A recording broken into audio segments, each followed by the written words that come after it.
নমস্কার, রিপাবলিক বাংলায় আপনাদের সবাইকে আরও একবার স্বাগত। বাংলা প্রাইম টাইম নিয়ে আমি ঈশান দেব রয়েছি আপনাদের সঙ্গে। আমার সঙ্গে রয়েছে বিশাখাও। রবীন্দ্রনাথ ঠাকুরের কয়েকটা পংক্তি মনে আসছে আজকে বাংলাদেশের পরিস্থিতির নেপথ্যে ঠিক কী ঘটেছিল সেই বিষয়ে আপনাদের সামনে কিছু তথ্য তুলে ধরতে গিয়ে। যদিও রবীন্দ্রনাথ ঠাকুর বাংলাদেশের বর্তমান হর্তাকর্তাদের জন্য আর কতটা প্রাসঙ্গিক বা ভবিষ্যতে বাংলাদেশে রবীন্দ্রনাথ ঠাকুরের প্রাসঙ্গিকতাটা কতটুকু থাকবে, তিনি আদৌ প্রাসঙ্গিক থাকবেন কিনা, তার নামটা বাংলাদেশ থেকে মুছে দেওয়া হবে কিনা সে নিয়ে অনেক তর্ক চলতেই পারে। কিন্তু বাঙালির জীবনে রবীন্দ্রনাথ এতটাই সম্পৃক্ত, বাঙালির জীবনের প্রতিটি পর্বে, প্রতিটি অধ্যায়ে, প্রতিটি পর্যায়ে, প্রতিটি ছত্রে ছত্রে রবীন্দ্রনাথ ঠাকুর এতটা মিশে আছেন, এতটা সেঁধিয়ে রয়েছেন আমাদের জীবনে যে কোনো বিষয় বর্ণনা করতে গেলে প্রথমে তার পংক্তি মনে আসছে সেই লাইনগুলো সবাই জানেন, আপনাদের সবার পরিচিত। শুধু বিঘা দুই ছিল মোর ভুঁই। মনে পড়ছে তো 2 বিঘা জমি সেই লাইনগুলো, যেখানে বাবু এসে উপেনকে বলেছিলেন যে উপেনের জমিটা তিনি কিনে নেবেন। শুধু বিঘা দুই ছিল মোর ভুঁই, আর সবই গেছে ঋণে। বাবু বলিলেন বুঝেছ উপেন, এ জমি লইব কিনে। বাংলাদেশের মতন একটা শক্তি, যা তৃতীয় বিশ্বের শক্তি, যে শক্তি শেখ হাসিনার নেতৃত্বে ক্রমশ উন্নতির পথে, বিকাশের পথে এগিয়ে যাচ্ছিল, যে শক্তি ক্রমশ অর্থনৈতিক বৃদ্ধি ঘটাচ্ছিল, দেশে শিল্পায়ন ঘটাচ্ছিল, দেশের মানুষের আর্থিক অবস্থার উন্নতি ঘটাচ্ছিল, সেই দেশের দিকে হঠাৎ নজর পড়ল এই পৃথিবীর সবচেয়ে বড় মহাশক্তি আমেরিকা, যাদের অত বড় দেশ, বিপুল ভূসম্পত্তি বলতে গেলে, সেই তুলনায় লোক অনেক কম। সেখানে বাংলাদেশ অনেক ছোট আয়তনে, লোক সংখ্যা প্রচুর, কিন্তু সেই বাংলাদেশের থেকেও সেন্ট মার্টিনস নামের একটা দ্বীপ নাকি তাদের দরকার ছিল নৌঘাঁটি বানানোর জন্য। শেখ হাসিনা দেশের সার্বভৌমত্ব বিসর্জন দিতে বা তার সঙ্গে আপোষ করতে রাজি হননি, সেন্ট মার্টিনস কারুর হাতে তুলে দিতে রাজি হননি। কিন্তু বাবু আমেরিকা ভৃত্য উপেনকে বলতে চাইছিলেন ওই জমি লইব কিনে। উপেন রাজি হলেন না, সেই জন্য উপেনেরই নামে দোষ হয়ে গেল।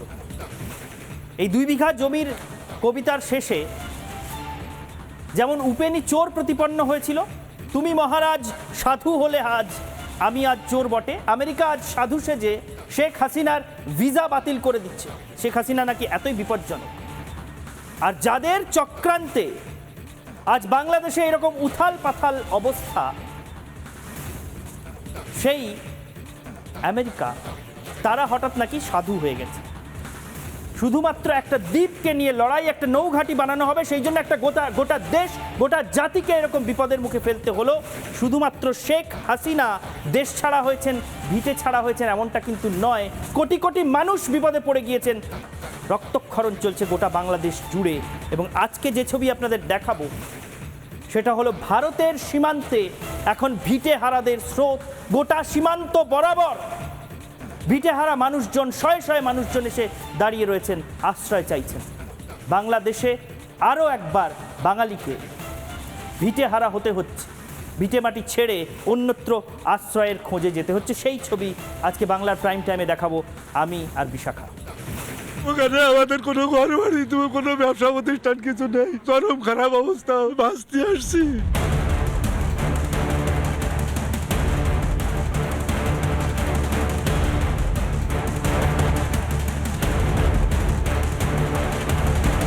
এই 3 বিঘা করিডোর যে বাংলাদেশে যে পরিস্থিতি চলছে তার মধ্যে অত্যন্ত কড়া প্রহরায় রয়েছে বিএসএফ এর কর্তব্যরত জওয়ান।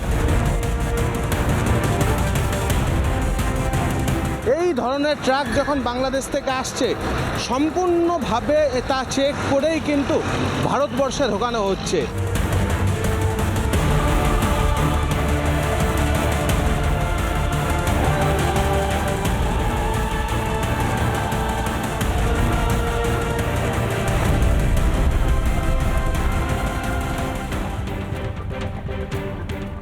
এতদিন পর্যন্ত ওদের অনেকটা পিছু টান ছিল, সেই দেশে আগুন জ্বলছিল, আর সেই আগুনের লেলিহান শিখা আস্তে আস্তে ধেয়ে আসছিল তাদের দিকেও। তাও তারা আশায় বুক বাঁধছিলেন সব শেষ হয়ে যাওয়ার আগে কিছু না কিছু হয়তো ভালো হবে, কোনো এক জাদুকাঠির ছোঁয়ায় আবার সব আগের মতো হয়ে যাবে, এই আশাতেই তাদের বাংলাদেশকে আবার তারা তাদের মতো করে ফিরে পাবেন, তাদের বাংলাদেশ তাদেরই থাকবে, এই ভেবেই তারা আশায় বুক বাঁধছিলেন। কিন্তু আর না, এতদিনের পিছু টান কাটিয়ে, ভিটে মাটির টান কাটিয়ে, মাটির সঙ্গে নারীর টান কাটিয়ে আজ আবার ওরা শরণার্থী। সব কিছু ফেলে এতদিন ধরে তিল তিল করে যে গড়ে তোলা সংসার, যে ভিটে মাটি, এতদিন ধরে যেখানে লালন পালন করা হয়েছে, সব কিছু ছেড়ে দিয়ে শুধু প্রাণ বাঁচানোর জন্য ওরা আজ শরণার্থী। ওদের কোনো নাম নেই, ওরা শুধুই বাংলাদেশি শরণার্থী। শয়ে শয়ে হাজার হাজার মানুষ দাঁড়িয়ে দুই বাংলার সীমান্তবর্তী এলাকায়, যদি এদেশের মাটিতে তাদের স্থান হয়, এই আশাতে এখন তারা বুক পাচ্ছে। সমস্ত পিছুটান চলে গেছে। আজও হাজারে হাজারে মানুষের শরণার্থী হয়ে এদেশে আসার স্মৃতি দুদেশের মানুষের কাছে টাটকা। আমরা প্রত্যেকে জানি যে যখন এর আগে ওদেশ থেকে এদেশে শরণার্থীরা এসেছিলেন, তাদের সঙ্গে সেই স্মৃতি, সেই দগদগে ক্ষত নিয়েই তারা এসেছিলেন। সেই ক্ষতে এখনো পর্যন্ত প্রলেপ পড়েনি, আজও পড়েনি। কিন্তু আজ আবার ওপার বাংলায় জল্লাদদের উদ্দাম হিংসার মুখে দেশ ছাড়তে বাধ্য হচ্ছেন বাংলাদেশের বহু মানুষ। আজ তারা শরণার্থী, আর তাদেরকে কোনো না কোনোভাবে তো আটকাতেও হবে। সেই জন্য এপার বাংলায় বিএসএফের সজাগ নজর, সজাগ প্রহরা। প্রথমে বেশ কিছু ছবি দেখে নিই। যে কথা বলছিলাম আমরা, যে সীমান্তে ভিটেহারাদের আর্তনাদ। বাঙালি বারবার ভিটেহারা হয়। 1947-এ বাঙালি ভিটেহারা হয়েছে, 1971-এ বাঙালি ভিটেহারা হয়েছে। আজ 2024-এ এসে আবার বিপুল সংখ্যক বাঙালিকে তাদের ভিটে মাটি ছেড়ে এসে ভারতের সীমান্তের কাছে কাঁটাতারের গায়ে বা নদীর পাড়ে লাইন দিয়ে সারিবদ্ধভাবে দাঁড়াতে হচ্ছে, তাদেরকে আশ্রয় চাইতে হচ্ছে, তাদেরকে ভারতে আসার চেষ্টায় ব্রতী হতে হচ্ছে। দেখুন সেই ছবি, এটা জলপাইগুড়ির ছবি, জলপাইগুড়ির ঠাকুরগাঁওয়ের ছবি। জলপাইগুড়ি সীমান্তে ভিড়, এটা আজকের ছবি আপনাদের দেখাচ্ছি। বাংলাদেশের পঞ্চগড় জেলার 5টি গ্রামের বাসিন্দা এরা। এই পঞ্চগড় হচ্ছে বাংলাদেশের এবং ভারতের সীমান্তবর্তী গ্রাম। পঞ্চগড়ের এপারে জলপাইগুড়ি, এবং জলপাইগুড়ির দক্ষিণ বেরুবাড়ি গ্রাম পঞ্চায়েত এলাকার ধরধরা পাড়ার উল্টো দিকে তারা এসে দাঁড়িয়ে রয়েছেন ভারতে ঢোকার অপেক্ষায়। তারা ভারতে আশ্রয় চাইছেন। এটা আজকের ছবি ছিল। এই ছবি গতকাল থেকেই তৈরি হয়েছে। শেখ হাসিনা গত পরশু মানে সোমবার বাংলাদেশ ছেড়ে ভারতে চলে এসেছেন। তারপরে 24 ঘন্টাও কাটতে পারেনি 1 কোটি মানুষ, বাংলাদেশে 1 কোটি মানুষ নিজেদেরকে অসহায় বোধ করছেন, এবং তাদের অনেকেই ভিটে মাটি ছেড়ে ভারতের সীমান্তে এসে লাইন দিচ্ছেন। গতকাল, আজকে ছবি দেখালাম, এবার গতকালের ছবি দেখুন। 6 আগস্টের ছবি। এই ছবিটা দেখুন, আমরা ট্রিটমেন্ট করে দেখাচ্ছি কিভাবে সীমান্তের ওপারে লোকজন লাইন দিয়ে দাঁড়িয়ে রয়েছেন। এই সেই ছবি। এপারে বিএসএফের প্রহরা, ওপারে দেখুন লোকজন কিভাবে নদীর ধারে এসে দাঁড়িয়ে রয়েছেন। লোকজন নদীর ধারে এসে দাঁড়িয়ে রয়েছেন। এটা সোনামতির তীরে ঠাকুরগাঁওয়ে বাংলাদেশের থেকে সেই সব মানুষজনের ভিড় যারা ভারতে চলে আসতে চাইছেন। এবার দেখুন আরেকটা ছবি দেখুন। এই মুহূর্তে আরেকটা ছবি দেখুন। জলের মধ্যে দিয়ে, নদী পেরিয়ে, জলাশয় পেরিয়ে, খাল বিল্ডিংয়ে ভারতে প্রবেশের চেষ্টা করছেন মানুষজন। বাংলাদেশের এই পরিস্থিতি, এইভাবে বাংলাদেশ ছেড়ে অসহায় মানুষজন ভারতে ঢুকে পড়ার চেষ্টা করছেন, কোথাও কোথাও ঢুকেও পড়ছেন। যদিও সীমান্তে বিএসএফ একদম সর্বোচ্চ সতর্কতা অবলম্বন করছে, কোনো রকম অপ্রীতিকর পরিস্থিতি যাতে তৈরি না হয় তার জন্য বিএসএফ সতর্ক রয়েছে। কিন্তু প্রাণ বাঁচাতে, শুধুমাত্র প্রাণ বাঁচাতে মানুষ ভারতে চলে আসতে চাইছেন। ভিটে মাটি, সংসার, ধর্ম, সহায় সম্পত্তি সমস্ত ছেড়ে দিয়েছেন, শুধু প্রাণটুকু হাতে নিয়ে ভারতের সীমান্তে এসে দাঁড়িয়েছেন, আশ্রয় খুঁজছেন। আরও একটা ছবি, ভারত বাংলাদেশ সীমান্তে এই মুহূর্তে কীরকম সর্বোচ্চ সতর্কতা বিএসএফ অবলম্বন করেছে সেটা দেখুন। কেন্দ্রীয় সরকার ইতিমধ্যেই নির্দেশ দিয়েছে, যেহেতু প্রতিবেশী দেশে এই মুহূর্তে উত্তাল পরিস্থিতি, সেহেতু সীমান্তে সতর্কতা অত্যন্ত জরুরি। এবং এটা কোচবিহারে ভারত বাংলাদেশ সীমান্তের ছবি দেখুন, কাঁটাতারের ধার বরাবর রাতেও বিএসএফের নিশ্ছিদ্র পেট্রোলিং চলছে। এই সেই ছবি, নিশ্ছিদ্র প্রহরা, অতন্দ্র প্রহরা রাতভর, এবং বিএসএফের গতিবিধিও বৃদ্ধি পেয়েছে। বিএসএফের ডিজি, আপনি জানেন নতুন ডিজি, তিনি ইতিমধ্যেই পশ্চিমবঙ্গে এসে বিভিন্ন সীমান্তের পরিস্থিতি খতিয়ে দেখেছেন। এটা দেখুন দক্ষিণ 24 পরগনার ছবি। দক্ষিণ 24 পরগনায় জানেন যে সুন্দরবনের মধ্যে দিয়ে ভারত এবং বাংলাদেশের সীমানা চিহ্নিত রয়েছে, এবং সেখানে সেই কোস্ট লাইন বরাবর, সুন্দরবন বরাবর, সুন্দরবনের মাঝখানে নদীর মোহনায় সর্বত্র পেট্রোলিং বাড়িয়েছে, টহলদারি বাড়িয়েছে বিএসএফ, কোথাও লঞ্চ নিয়ে, কোথাও স্টিমার নিয়ে। এবার পেট্রাপোলের ছবি দেখব। বনগাঁর পেট্রাপোল সীমান্তে, এটা স্থলবন্দর, সেখানে কিভাবে সতর্কতা বাড়ানো হয়েছে, এবং বাংলাদেশ ও ভারতের মধ্যে যে বাণিজ্য চলছে, যে পণ্য পরিবহনকারী ট্রাক যাতায়াত করছে, সেই ট্রাকে যারা আসছেন, ড্রাইভার হোক, খালাসি হোক বা অন্য কেউ, তাদের সবার তল্লাশি কিভাবে নেওয়া হচ্ছে সেই ছবি। এইভাবেই অত্যন্ত সতর্কতা অবলম্বন করে বিএসএফ নিশ্ছিদ্র প্রহরা রেখেছে ভারত বাংলাদেশ সীমান্তে। সেই ছবিগুলো আমরা দেখছি যেখানে বিএসএফ এর তরফ থেকে একেবারে অতন্দ্র প্রহরা যাকে বলে, চালান এক হাতে রয়েছে এবং অন্যান্য যা যা নথি সমস্ত কিছু রয়েছে, তবে তাদেরকে একেবারে মেটাল ডিটেক্টর দিয়ে চেক করে তারপর তাদেরকে ছাড়া হচ্ছে, তাদের সচিত্র পরিচয়পত্র দেখা হচ্ছে, তবেই তাদেরকে ছাড়পত্র দেওয়া হচ্ছে। কিন্তু যারা এই যে কয়েক দিনের মধ্যে বা কয়েক সপ্তাহ ধরে যেভাবে তাদের ওপর অত্যাচার চলছে, তারা নিজেরাই বলছেন তাদের দোকান, বাড়ি, তাদের সমস্ত কিছু গুঁড়িয়ে দেওয়া হচ্ছে, আগুনে জ্বালিয়ে দেওয়া হচ্ছে, সেই জায়গা থেকে তারা শুধুমাত্র নিজেদের প্রাণটাকে হাতে নিয়ে বিভিন্ন জায়গায়, বিভিন্ন সীমান্তবর্তী এলাকায় চলে গিয়েছেন। কোথাও শয়, কোথাও হাজারে হাজারে মানুষ। যে ছবি দেখতে পাচ্ছি জলপাইগুড়ির দক্ষিণ বেরুবাড়ি এলাকার ছবি, সেখানে আমরা দেখতে পাচ্ছি যে পঞ্চগড় জেলার, বাংলাদেশের পঞ্চগড় জেলার 5টি গ্রামের বাসিন্দা এরা।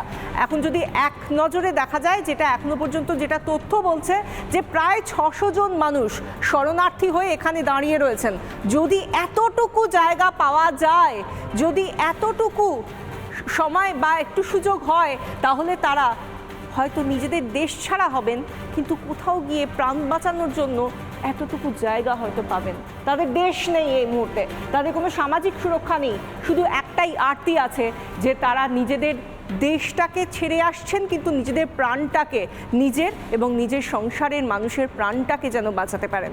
আর সেই জায়গা থেকে একটা ছবি নয়, এর পরের ছবিটা হয়তো আরও বেশি করে আমাদেরকে মনে দাগ কেটে দিয়ে যায়, কারণ সেই 71-এর স্মৃতি উস্কে দেয়, সেই 71-এর স্মৃতি উস্কে দেয়। একবার শোনাবো এই ছবিটা বলার আগে, একবার শোনাবো। ব্রাদার্স এই যে পানিতে হেলতেছে, বিকাশদা দেওয়ার জন্য প্রস্তুত ইন্ডিয়াতে। কি দাদু তুমি যাবে না? দুঃখের কথা, বাংলাদেশে থাকা যাবে না। বাংলাদেশের মানুষ যে খারাপ, ঘর বাড়ি, বউ বাচ্চা, শান্তি নাই। বাংলাদেশের মাটিতে আর থাকবো না। বাংলাদেশে আমাদের কোনো স্থান নেই, সব কিছু আমাদের পুরো ছাড়খাড় করে দিয়েছে। চলে যাচ্ছে আমার একটা বিগ ব্রাদার্স, এই যে পানিতে হেলতেছে, বিকাশদা দেওয়ার জন্য প্রস্তুত ইন্ডিয়াতে। কি দাদু তুমি যাবে না? দুঃখের কথা, বাংলাদেশে থাকা যাবে না। বাংলাদেশের মানুষ যে খারাপ, ঘর বাড়ি, বউ বাচ্চা। যে কথাগুলো শুনতে পাচ্ছি, একদল মানুষ, তারা কতজন আছেন আমরা এক কথায় হয়তো বলতে পারবো না, কারণ আমরাও সংখ্যাটা জানি না। প্রচুর মানুষ, অগুন্তি মানুষ। কেউ নদী পার করেও ঠাকুরগাঁও থেকে, তাদের ওপারটাই হচ্ছে উত্তর দিনাজপুর, সেখান থেকে কোনোভাবে যদি একটু জায়গা পাওয়া যায় ভারতে, অর্থাৎ এপার বাংলায় যদি চলে আসা যায়, সেই চেষ্টাই করছে। লক্ষ্য একটাই ঈশান, তারা নিজেদের প্রাণ বাঁচাতে চান। সামাজিক সুরক্ষা, ভিটে মাটির টান, সব তো গেছেই। ঠাকুরগাঁওয়ের ছবি দেখুন। ঠাকুরগাঁওতে কিভাবে, এর আগেও দেখাচ্ছিলাম যে কিভাবে জলপাইগুড়ির সীমান্তে, কিভাবে ঠাকুরগাঁওয়ের সীমান্তে লোকজন এসে ভিড় করে দাঁড়িয়ে রয়েছেন। এবার সেই ছবি দেখুন। কালকের ছবি দেখালাম, আজকের ছবিও দেখালাম। কালকের আরেকটা ছবি এই মুহূর্তে দেখে নিন। শেখ হাসিনা যতক্ষণ ছিলেন ততক্ষণ পর্যন্ত আশার আলো দেখছিলেন বাংলাদেশের মানুষ। যদিও দেশে অস্থিরতা চলছিল, যদিও দেশে ক্রমাগত রক্তক্ষরণ চলছিল, রক্তক্ষয়ী যুদ্ধ চলছিল, তারপরেও মানুষ আশার আলো দেখছিলেন। কিন্তু এখন দেখুন, হাসিনা দেশ ছাড়তেই মানুষ কত অসহায় বোধ করছেন নিজেকে, যে ভারতের সীমান্তে এসে এইভাবে নদী পেরিয়ে ঝুঁকি নিয়ে বিএসএফ অন্যদিকে অতন্দ্র প্রহরা দিচ্ছে, তারপরেও ঝুঁকি নিয়ে প্রাণ বাঁচাতে ভারতের দরজায় এসে দাঁড়িয়ে রয়েছেন এই মানুষগুলো। শুধুমাত্র এরা যে সীমান্তে এসে দাঁড়িয়ে রয়েছেন এমন নয়, কেউ কেউ ইতিমধ্যেই ভারতে এসে আশ্রয় নিয়েছেন। আমাদের প্রতিনিধি এলিনা তেমনই একজনের মুখোমুখি হয়েছিলেন বসিরহাট, টাকি, পানিতর ওই এলাকার পরিস্থিতি খতিয়ে দেখতে গিয়ে। তিনি কি বলেছেন আমাদের ক্যামেরার সামনে, কেন তিনি বাংলাদেশ থেকে পালিয়ে আসতে বাধ্য হলেন, শুনুন তার মুখেই। কেন নিজে আসার কারণ ওখানে আমাদের কোনো ঘর বাড়ি কোনো ব্যবসা প্রতিষ্ঠান কিছু নেই। কি অবস্থা এখন ওখানে? ওখানে চরম খারাপ অবস্থা। ওই দেশ এখন জামাতের হাতে। ওই দেশে কোনো মুক্তিযুদ্ধের পক্ষের কোনো লোক এখন ওই দেশে বসবাস করতে পারতেছে না। আপনারা কি ইন্ডিয়ায় পালিয়ে আসছেন ওখান থেকে? বাঁচতে আসছি। আপাতত যদি পরিস্থিতি ভালো হয় কোনোদিন তারপর যাবো। ভিসা পাসপোর্ট ছিল, সেভাবে আমরা চলে আসছি আর কি। অবস্থা এমনিতে কাল থেকে ভীষণ খারাপ, আরও যতদিন যাবে আশা। শুনলেন যারা বাংলাদেশ থেকে ইতিমধ্যেই কোনো ক্রমে ভারতে চলে আসতে পেরেছেন তারা কি বলছেন। তারা আকুল কান্নায় ভেঙে পড়ছেন ওপারের পরিস্থিতি, ওই আতঙ্কের পরিস্থিতির কথা চিন্তা করে। বাংলাদেশে এখনও যারা রয়ে গিয়েছেন তারা কি বলছেন, শুনুন। স্বাতী দত্ত নামে একজনের সঙ্গে আমাদের কথা হচ্ছে, বাংলাদেশি নাগরিক। স্বাতী দত্ত কি বলেছেন শুনুন। ওখানে তো খুব খারাপ অবস্থা, বলে বোঝানো যাবে না। ঘর বাড়ি পুড়িয়ে ছারখার করে দিচ্ছে। যদি এই পারে এই সরকার, মানে ইন্ডিয়ান এই পারে সরকার যদি আমাদের কোনো ব্যবস্থা করেন, সেই অপেক্ষায় আমরা থাকলাম আর কি। আমাদের যাতে মানে থাকার একটা ঠাঁই ব্যবস্থা করে দেয়, সেটাই আমরা আর কি চাচ্ছি। কোন সরকারের কাছে আবেদন করছেন? আমরা ভারত সরকারের কাছে। যেদিন থেকে আমরা জানি যে সেই দিন, অর্থাৎ মনে করে দেখুন যেদিন শেখ হাসিনা পদত্যাগ করলেন, সেই দিন থেকেই গোটা ভারত জানে, অবশ্যই কেন্দ্রীয় সরকার জানে যে এবার সীমান্তবর্তী এলাকাগুলোতে শরণার্থীদের ভিড় হবে। এবং সেটা জানার পর থেকেই, যেহেতু আগে থেকেই জানা ছিল, সতর্কতাও ছিল, সেই জন্য আমরা জানি প্রত্যেকটা চেকপোস্টে, প্রত্যেকটা সীমান্তবর্তী এলাকায় আলাদা করে বাড়তি নজরদারি চলেছে। এবং সেই মতো কিভাবে, কোথায়, কতটা নিরাপত্তায় জোর দেওয়া হচ্ছে, কোন কোন বর্ডারে বিশেষ করে জোর দেওয়া হচ্ছে, বিএসএফের নজরদারি কতটা রয়েছে আপনাদেরকে দেখানোর চেষ্টা করব। আমরা প্লাজমার গ্রাফিক্সের মাধ্যমে দেখানোর চেষ্টা করব। সীমান্তে হাই অ্যালার্ট, কলকাতায় বিএসএফের ডিজি দফায় দফায় পেট্রাপোলের পরিদর্শন এবং বৈঠক। এবং তারপরে গেদে সীমান্তে, এই যে বলছিলাম যে কোন কোন সীমান্তে বিশেষ নজর, গেদে সীমান্তে বৈঠক বিএসএফের। এরপরে যে বিষয়টা, মহদীপুরের 0 পয়েন্টে কড়া নজরদারি, মুর্শিদাবাদের বয়রাঘাট সীমান্তেও নজরদারি। এবং এই যে এই প্রত্যেকটা যে পয়েন্ট আপনাদেরকে বললাম, এই জায়গাগুলোর দিক থেকে কিন্তু প্রত্যেকটার অসীম গুরুত্ব রয়েছে এবং সেই জায়গাগুলোকে আলাদা করে চিহ্নিত করে সেখানে নজরদারি বাড়ানো হচ্ছে। আর এরই মধ্যে অন্যতম একটি জায়গা হলো কোচবিহারের মেখলিগঞ্জের 3 বিঘা যে করিডোর, সেই 3 বিঘা করিডোর, সেখানেও বাড়তি নজরদারি, এমনকি মহিলা ব্রিগেডও নামানো হয়েছে। আমাদের প্রতিনিধি কিংশুক কি প্রতিবেদন তুলে ধরলেন দেখুন। এই মুহূর্তে আমি রয়েছি কোচবিহারের 3 বিঘা করিডোর, যার নাম হয়তোবা সারা ভারতবর্ষ জানে।